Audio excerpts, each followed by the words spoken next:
If this message reaches you today, pause for a moment. Because there are days that feel less like dates and more like doors. And whether you call it energy, intuition, divine timing, or simply the strange intelligence of life, something in you already knows this is not just another video passing across your screen. It is not an accident that you are here. And if the last stretch of your life has felt like noise without movement, like effort that stopped matching its result, hold that feeling somewhere close. It is going to mean something very different by the end of this than it means to you right now. You're closer to a change than anything in your results currently shows. And the reason nobody predicted it, including you, is the last thing I will show you. Not because the universe is forcing you into anything, not because abundance is guaranteed by watching a message, but because your attention has arrived at a precise symbolic threshold, and attention is one of the most powerful ways human beings begin to change their relationship with reality. Today, for a few hours, you're being invited to look at abundance differently, not as something outside of you begging to be chased, not as a prize reserved for someone else, not as a distant miracle that may or may not arrive, but as a frequency of openness, clarity, receptivity, and courage that you can begin to inhabit right now. The portal opens when you open. Let that sentence settle gently, because by the end of this message, you will understand why the 8-8 portal became such a powerful symbol of abundance. Why so many people feel an emotional activation around this number, and where the real doorway actually stands, which is not in the sky, not on a calendar, not in some distant mysterious place, but exactly at the point where your fear meets your willingness to receive. 5 keys. Then a practice. Then the reason. If you're still listening, take that as a sign that you're ready. You did not have to stay. You could have scrolled. You could have ignored the pull. You could have said, "Not now," but something in you remained. And the something that remained as matters. Before we go further, if this message already feels like it found a specific place inside you, subscribe to this channel as a simple anchor of commitment, not as a transaction, as a signal. A way of telling your own consciousness, I am willing to keep remembering. Because what opens today does not have to close when the day ends. It can become a path. It can become a rhythm. It can become a new way of standing in front of your life. Now let us begin with the symbol itself, because it is not decoration. The number 8, laid on its side, becomes infinity. It suggests cycles, flow, return, continuity, giving and receiving, breathing in and breathing out. And on 8-8, that image doubles. It mirrors itself. Its meaning amplifies. In numerology, 8 carries power, abundance, and material mastery.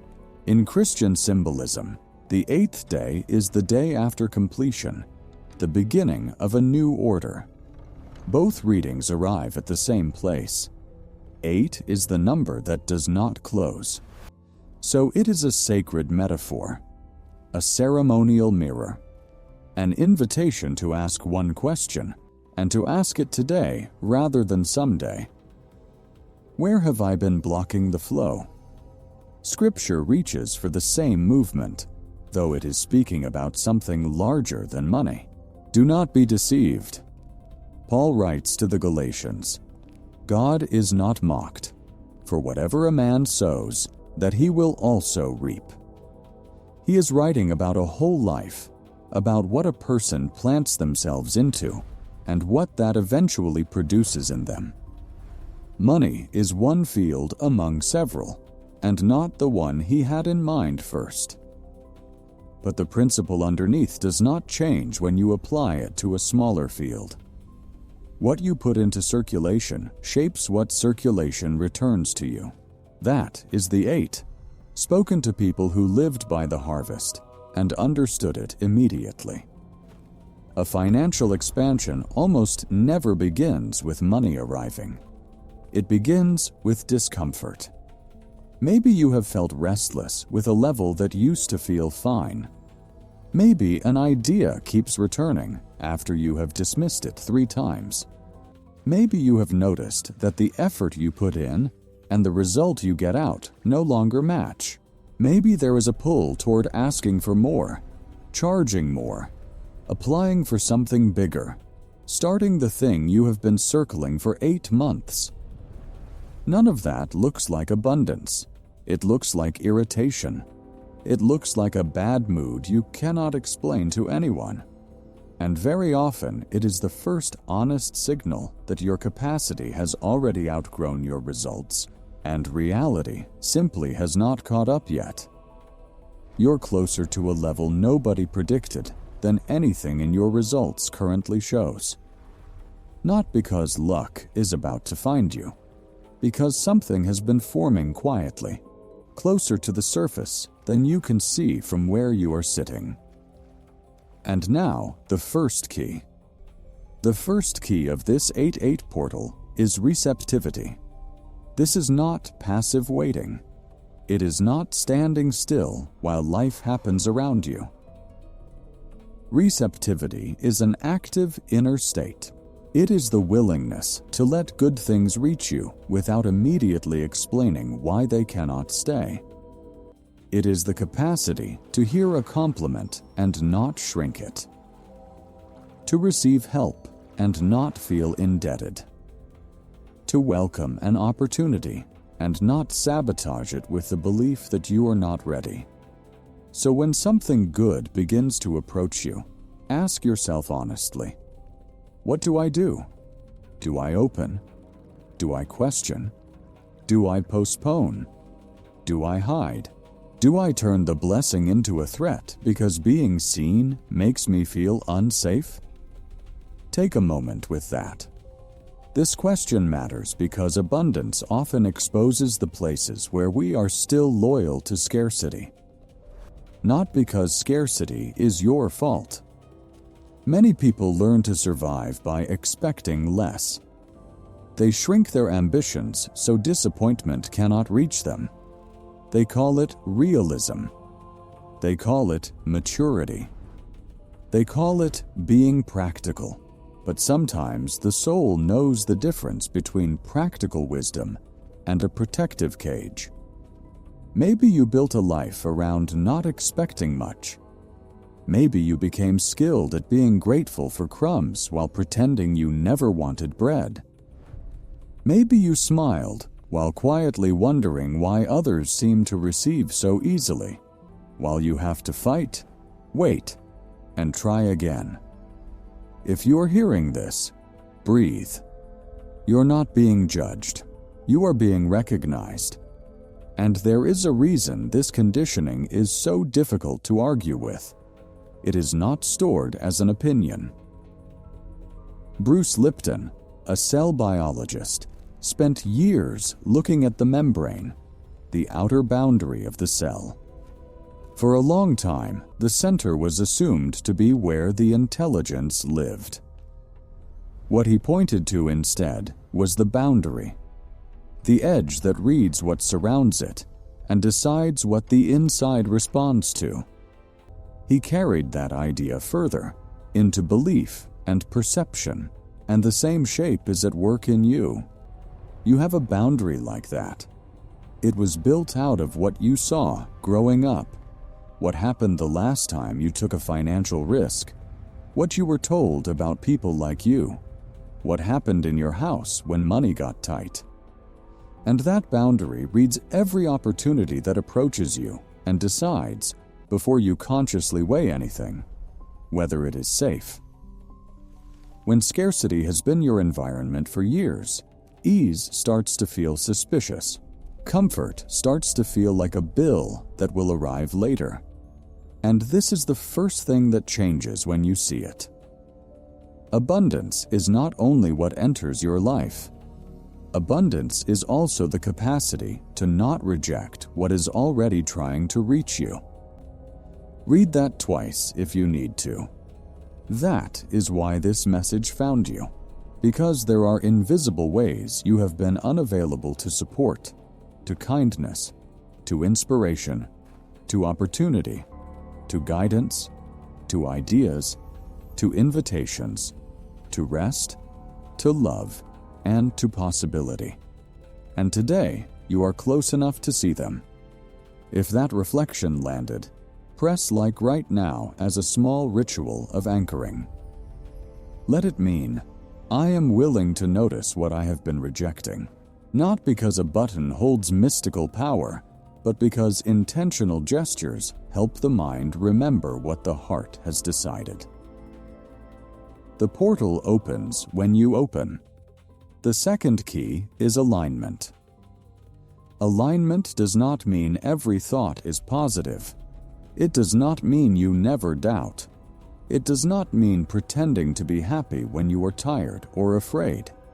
Alignment means your choices, your attention, your words, and your inner identity begin moving in the same direction. You are not sabotaging yourself. You're protecting the version of you who survived by staying small. That version kept you safe once. It genuinely did. It is simply still running the security system for a life you no longer live. And that difference matters more than it sounds. Shame keeps you stuck in a way that gratitude does not. You can thank something that was trying to keep you alive, and then tell it the situation has changed.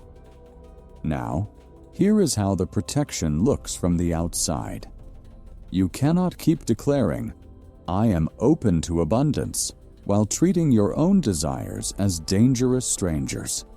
You cannot keep saying, I am ready, while refusing the next small step life keeps placing in front of you.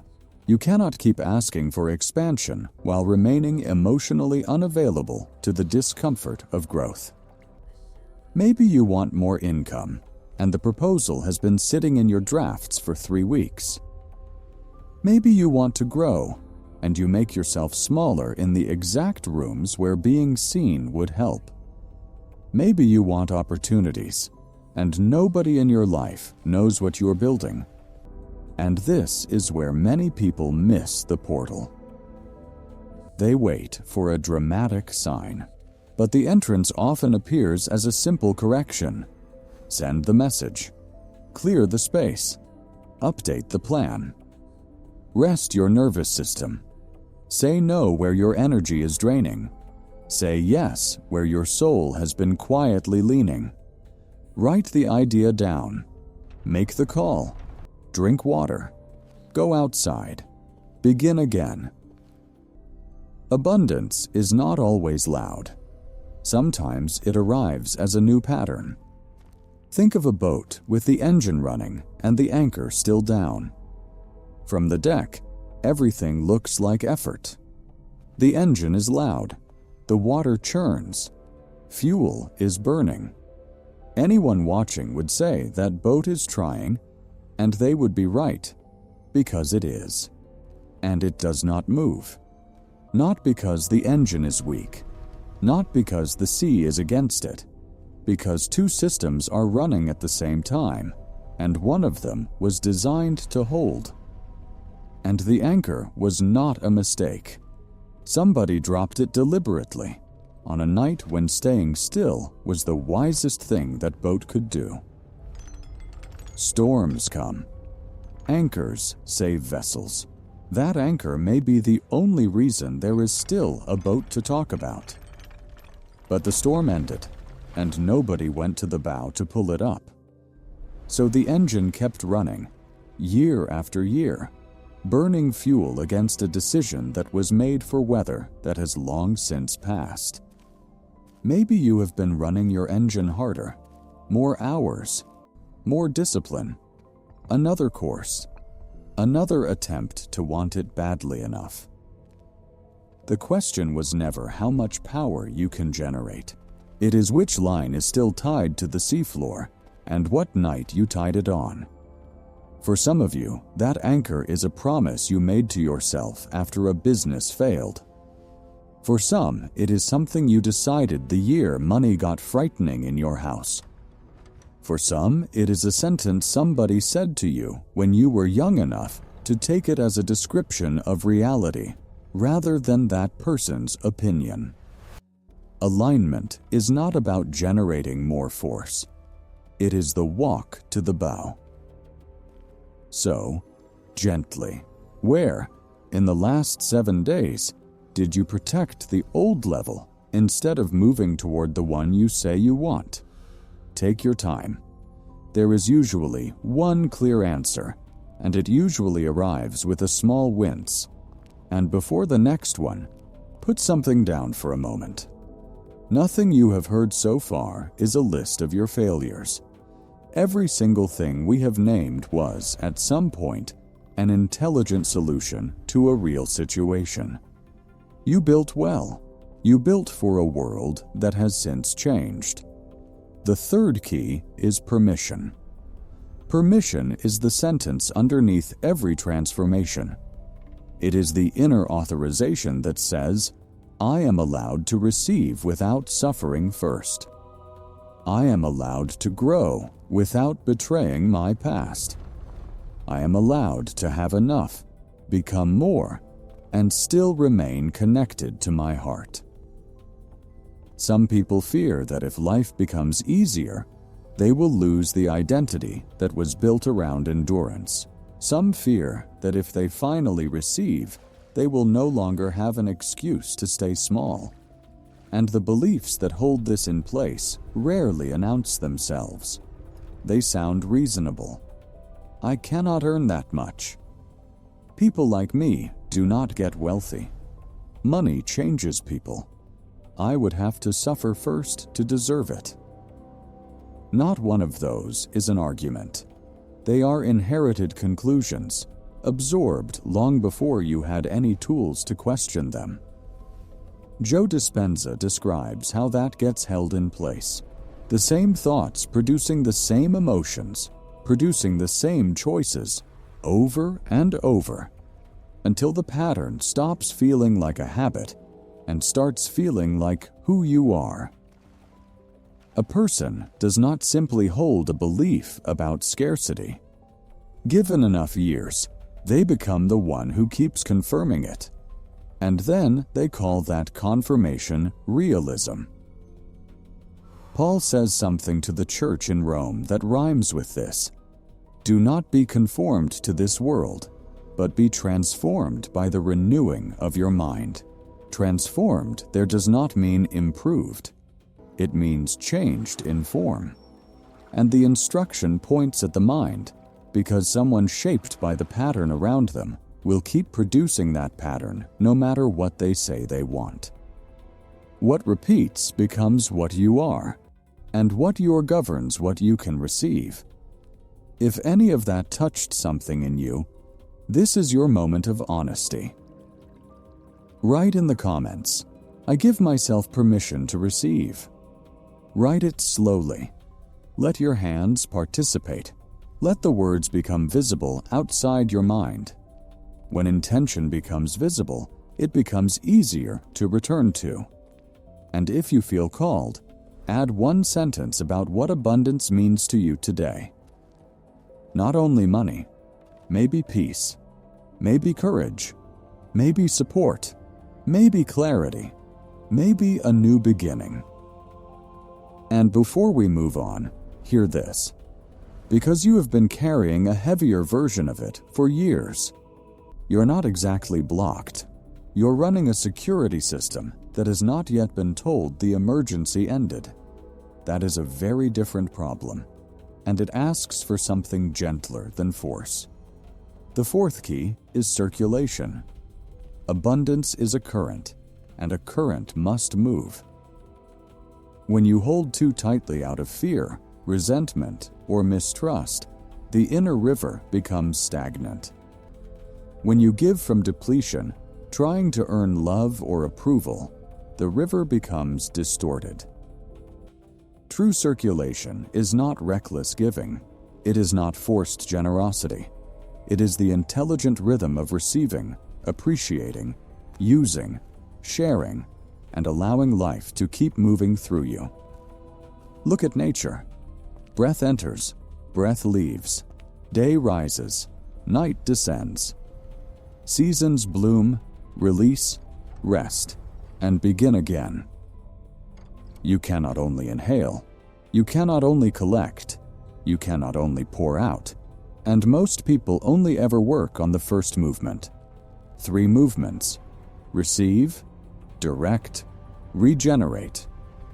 Receive is the capacity we have been building, the door staying open. Direct is what happens next, and it is where a surprising number of people leak. Money arrives and disperses without decision. Spent by default. Direction means every dollar and every hour goes where you send it, not where the loudest thing that week pulled it. Regenerate is the one almost nobody works on. It is the part where what you have produces more through skill, investment, positioning, or something you build that keeps working after you stop touching it. Without this third movement, you can earn well for 30 years and arrive at the end of them in the same position, only tired. Receive, direct, regenerate, and then receive again, which is the shape of the 8. So ask yourself, where is my abundance not circulating? Is it knowledge you have not shared? Is it love you have not expressed? Is it money you are afraid to look at honestly? Is it a gift you keep minimizing because you're waiting to feel qualified? Direction is the one people mistake for a character problem. If money disperses in your life without decision, you have probably diagnosed yourself as undisciplined. Bad with money. Not a numbers person. You're not undisciplined. You are avoiding a feeling. And that diagnosis is expensive because it sends you hunting for willpower when willpower was never the missing piece. Most people who do not direct their money are avoiding a feeling. Looking at the numbers means confronting the gap between the life they imagined and the one the spreadsheet describes, and the mind will invent an extraordinary number of urgent tasks to prevent that confrontation. The way out of that is one act of looking, once, fully, with the number in front of you treated as information about a situation rather than a verdict about you. And nobody warns you that the looking is the difficult part. What comes after it, the organizing, the deciding, the rearranging, turns out to be almost mechanical. Maybe you have spent years dreading an afternoon. There is an old story about this. 3 servants are given different sums. 2 put what they received into circulation, and it multiplies. The 3rd buries his in the ground. And when he is asked why, he says it plainly. He was afraid. The psychology in that story is exact. Fear expressed itself as burial, as putting the thing somewhere safe, where it could not move, could not grow, and could not be lost. Burial looks responsible from the outside. It looks careful. Nothing was wasted, nothing was risked, and nothing regenerated. So ask yourself, plainly, what in your life is currently buried and being called caution? If this is awakening something in you, like this video now as an energetic marker. Let it mean, I choose circulation over stagnation. The 5th key is identity. This is the most important one, because you do not receive according to what you want only. You receive according to who you believe you are allowed to be. If your identity says, "I am always struggling," then rest may feel suspicious. If your identity says, "People like me do not get opportunities," then invitations may feel accidental. If your identity says, "I must work twice as hard to deserve half as much," then ease may feel like danger. If your identity says, "I am behind," then even progress may feel insufficient. Think of a reservoir behind a dam. The reservoir has a wall, and the wall has a height. Water rises to that height and holds. When more rain falls than the wall accounts for, the excess spills over the top and runs downstream. And within a few days, the level sits exactly where it always sat. Someone standing at the edge might look at that reservoir and conclude it does not rain enough there. They might spend years trying to bring more rain, more hours, more hustle, another certification, a second job. And the rain was never the variable. It was the wall, the whole time, doing something so quiet that nobody thought to look at it. Your capacity to hold has a height, and everything we have named built it. That height decides where your level settles, which is why an unexpected sum so often fails to change anything permanently. The water rose above the wall, and the wall did what walls do. And it explained something you have probably watched in your own life. A good month, followed by an unexplained expense. A new client, followed by a stretch where you somehow stopped reaching out to anyone. A raise, absorbed within 3 months into a life that expanded to match it exactly. Those look like coincidences arriving at unfortunate times. They are a wall doing maintenance, and it will keep doing it for as long as you keep treating the problem as rainfall. But a wall can be raised, slowly, deliberately, one course at a time. Every time you receive something slightly larger than what you are used to, and you hold it, without spilling it, without sabotaging it, without rushing to give it away to relieve the discomfort of holding it, you have added a course. That is what people mean, without the metaphor, when they say someone grew into their next level. And today is not asking you to become someone else. It is asking you to remember the part of you that existed before scarcity became a personality. There is a version of you that does not beg for crumbs. There is a version of you that can act with humility and still receive fully. There is a version of you that does not confuse struggle with worthiness. There is a version of you that understands abundance as relationship. Relationship with time, energy, body, purpose, money, love, and attention. You're beginning to remember.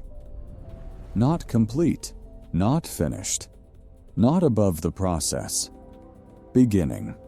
And beginnings are sacred because they open direction, and you are not entirely inside the old version anymore.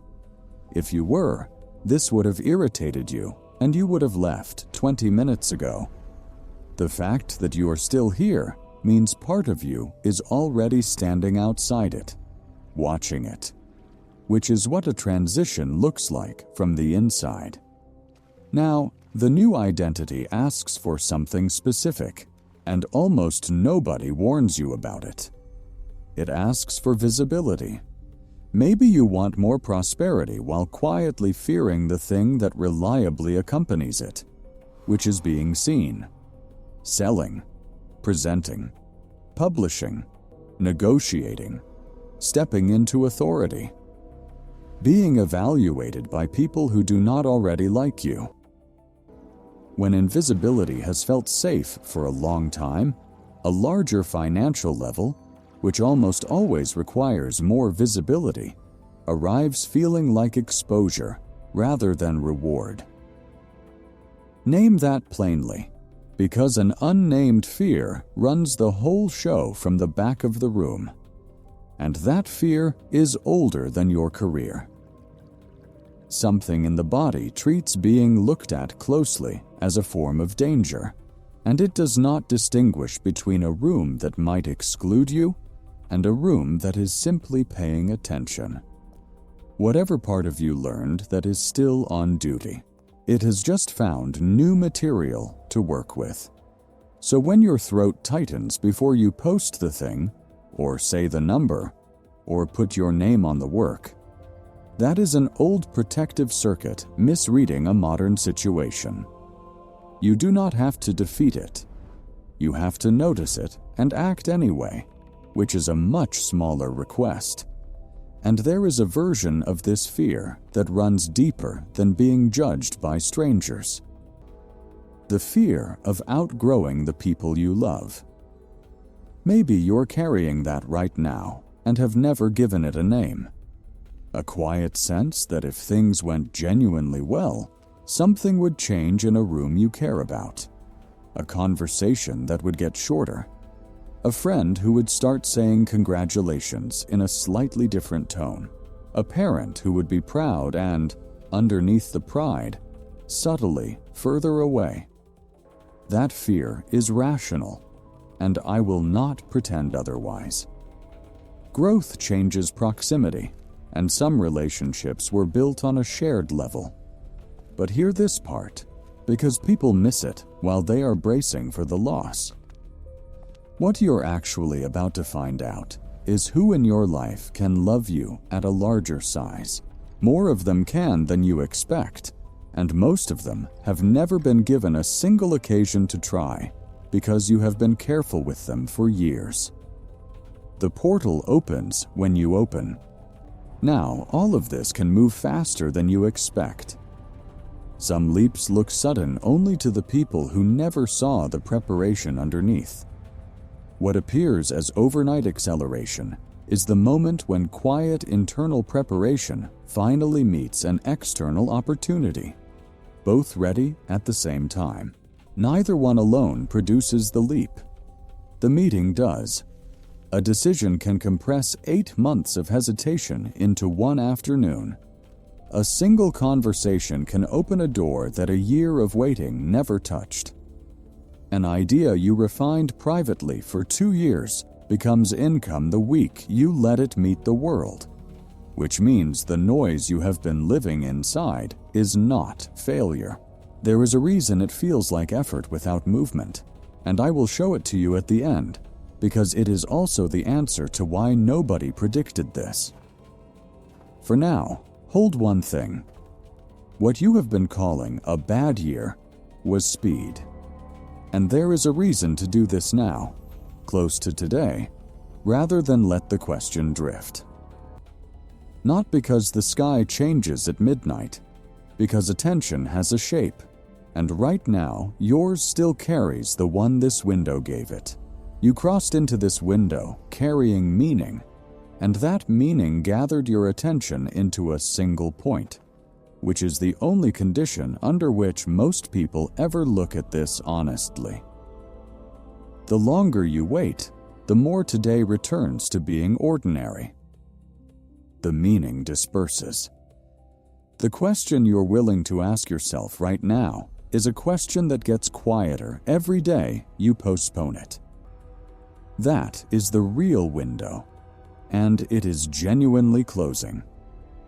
Not the portal, the willingness. And notice what the number itself is doing. 8, and 8 again. The loop. And then the loop repeated. A shape that closes one circle and immediately opens another. Whatever you decide inside this window gets made inside that image, and the image is the reason the decision will be easier to make now than it will be next week. So decide while the window is still holding you. Now, before the practice, let me say the honest part clearly. Nobody can promise instant wealth.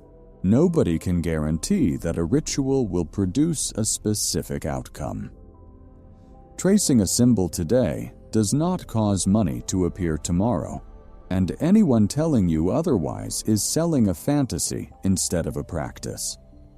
What many people do find is that intentional reflection, conscious breathing, symbolic action, and choices aligned with their values help them feel clearer, more capable, and more open to opportunity. That is enough. That is real. That is a door you can walk through without abandoning discernment. The portal hands you timing. The window opens, and what crosses it is the decision you make while it is open. What grows from there depends on what you perceive, what you choose, and what you sustain through your own actions. So let us do the practice. If you can, place one hand over your heart and one hand over your lower abdomen. If you're doing something that requires your full attention, simply listen and return to this later. If you're safe to close your eyes, close them gently. If not, soften your gaze. Let your shoulders drop. Most people carry the day in their shoulders and do not notice until they are asked. Breathe in slowly through your nose, counting to 4. 1, 2, 3, 4. Hold gently for 2. And exhale slowly through your mouth, counting to 6, as if you are releasing an old contract with lack. 1, 2, 3, 4, 5, 6. The exhale runs longer than the inhale on purpose. A longer exhale is the signal the body reads as safety, and receiving requires a body that is not braced. Once more. In for 4. 1, 2, 3, 4. Hold. 2. And out. Slowly. 6. 1, 2, 3, 4, 5, 6. Let the breath return to its own rhythm. Now imagine a figure 8 made of soft golden light moving in front of you. It does not need to be perfect. It does not need to be dramatic. Just let it move. Trace it slowly with your attention. Up through the center, around the top circle, back down through the center, around the bottom circle, and up again through the center. There are no corners in this shape. Nothing stops. Nothing breaks. Let the top circle hold everything that comes toward you. Opportunities, money, help, recognition, ideas, everything that has ever tried to reach you. And let the bottom circle hold everything that moves out from you. Your work, your attention, what you give, what you build. Watch them meet at the center. Neither one exists without the other. As you breathe, silently say, I am willing to receive in ways that are aligned, grounded, and good. Do not force belief. Let the words pass through you like warm water. Again, I am allowed to receive more without needing to suffer more first. And once more. The portal opens when I open. Now bring to mind one area of life where you desire more abundance. Not 10 areas. 1. And let me help you find it precisely. Think back over the last 7 days. Find the moment when you felt a particular tightening in your chest or your throat, right before you were about to say a price, send a message, ask for something, or put your name on something. You know the moment I mean. Most of you found it before I finished the sentence. That moment is your area, not the one you would choose strategically, the one your body just handed you. Hold it there. And now remember which of the 3 movements breaks in your loop. Receiving, directing, regenerating. Bring the 2 together. That specific moment, and that specific break. And ask gently, what decision would the version of me who is already ready for the next level make in the next 24 hours? Wait. Do not rush the answer. It may be practical. It may be emotional. It may be simple. It may be a conversation, a decision, a note, a boundary, a plan, a moment of rest, or a small act of generosity. Whatever appears, receive it as information, not as pressure. Now inhale again and imagine the golden figure 8 passing through your heart. Not entering from outside, but awakening a memory from within. A memory of enoughness. A memory of dignity. A memory that your life was not meant to be only survival and defense.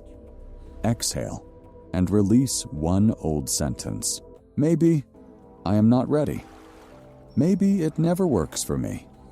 Maybe I do not deserve this. Maybe it is too late. Let it dissolve. Now open your eyes and write your decision down. Right now, before you move on. Your phone, a piece of paper, the back of an envelope. Somewhere you will see it tomorrow. Write it in this form and fill in both blanks. In the next 24 hours, I will do this. By this hour. Put the hour in. A decision without an hour attached to it will quietly negotiate with you all day tomorrow, and it will win. And tomorrow, at the hour you wrote down, look at that sentence and ask one question. Did I do it? Not as judgment, as completion. Now return slowly. The purpose of a practice like this is not to float away from reality. It is to return to reality standing differently. True abundance does not make you avoid your responsibilities. It helps you meet them with more presence. It does not promise that everything becomes easy. It invites you to stop making everything harder by abandoning yourself. And in the next few hours, make one gesture, chosen by the movement you already named as broken. If yours breaks at receiving, let someone thank you, compliment you, or offer you something today without minimizing it. Say thank you, and let it land. If yours breaks at directing, offer something from overflow rather than depletion, or send one unit of money or attention somewhere you chose on purpose. If yours breaks at regenerating, put something where it can work without you. An amount, however small, moved somewhere it grows. An hour blocked out this week for the skill that would change what your time is worth. One gesture, made real. And now, the revelation this message opened with. The noise. I said I would come back to it. Think about how an aircraft leaves the ground. The takeoff is the part everyone watches. It is dramatic, it takes seconds, and from outside it looks like the moment everything happened. But the takeoff is not where the work was. The work was the runway. A long, unremarkable stretch of building speed where nothing appears to be happening except noise and vibration, and the ground still underneath you. Anyone at the window would say that plane is driving. Nothing is lifting. Nothing is changing. And the whole time, the wings are already working. From the moment the wheels start turning, they are producing lift. It simply is not enough yet.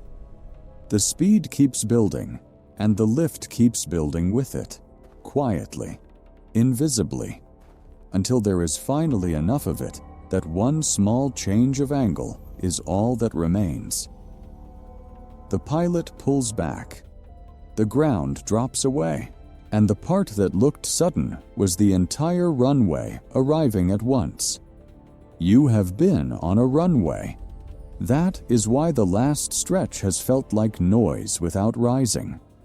the restlessness we started with, the idea that keeps returning, the effort that stopped matching the result. That was speed, and your wings have been working the entire time. And a plane that slows down halfway along the runway does not stay where it is. It has to taxi back and start the whole roll again from the beginning, which is what most people do without ever knowing that is what they are doing. They build speed for a year and stop right before the threshold because the noise got uncomfortable and nothing appeared to be working. Then they start over and stop again and eventually conclude that flight is for other people. You have not been failing to take off. You have been earlier on the runway than you could see from where you were sitting. And nobody standing at the window could see it either. That is the whole answer. Nobody saw your next level coming because everybody, including you on most days, was still looking at your old version. The one who apologized for the price. The one who stayed quiet in the room where it mattered. The one who waited for a permission that was never going to arrive from outside because it was never located there. That version was visible to everyone. People built their expectations of you around it, and their expectations were accurate for the person you were when they formed them. The version listening to this right now, reconsidering an old story about what you are allowed to have and what you are allowed to build, has been much harder to see. Newer than the reputation people assigned you.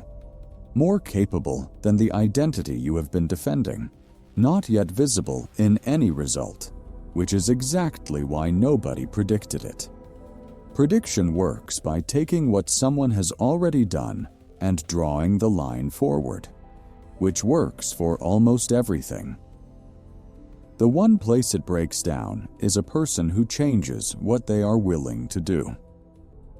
Your next level does not begin the moment money shows up. It begins the moment you stop making decisions like the version of you who only ever learned how to survive. And you will know that version of you arrived by two very ordinary signs.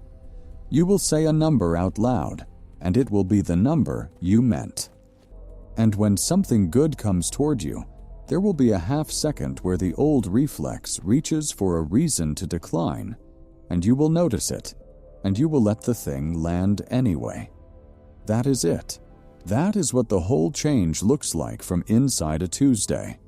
Receptivity, alignment, permission, circulation, identity. 5 keys, 1 practice, and 1 decision with an hour attached to it. Now write in the comments, I am available for aligned abundance. And under it, the decision you wrote down, in the words you wrote it. Putting it where someone else can see it changes the weight of it, and that is how commitment has always worked. Then tell me what you want the next portal to open. Your answers decide where we go from here, and share this with 5 people, not whoever needs it. 5 actual names you can picture right now, standing at the edge of a change they have not yet given themselves permission to cross. A small light can still reach the person sitting in the dark. If you have not subscribed yet, subscribe now. In the next message, we go deeper into the hidden reason abundance often comes close and then disappears, and how to recognize the exact moment you unconsciously close that field. The hours of today will pass. The date will change. The world will continue. But the part of you that opened does not have to close, and the runway does not end when the calendar turns. It never did. The only thing this window gave you was a moment clear enough to notice you were already on it. So take this into your evening. Take it into your next decision. Take it into the way you speak to yourself when nobody is listening. Breathe gently Walk consciously, and let this be the moment you stopped confusing waiting with surrender. The portal opens when you open. You're allowed to receive. You're allowed to begin.